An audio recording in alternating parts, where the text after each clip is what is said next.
السلام عليكم. معكم اشرف بوعلي رئيس فرقه ولاد جلاله. الحضور ديالي اليوم لهاد المناسبه ديال مناسبه عيد المولد الشريف النبوي اللي كنحيو هاد الناس، هاد جمعيه كشاف جوال.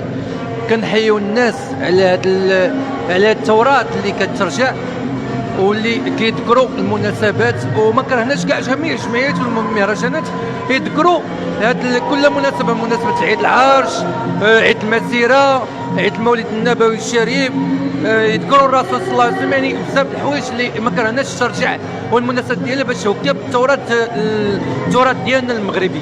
الانسان كنتمناو ما ينساش هذا الشيء، وكنحيي هذه الجمعيه وكنحيي جميع الجمعيات اللي كينشطوا على هذا المجال، وكان حضوري معاهم اليوم. كنشكرهم بزاف، وكنحيوا هاد الناس. الله يرفع علينا هاد الوباء، الله يعفو على الجميع.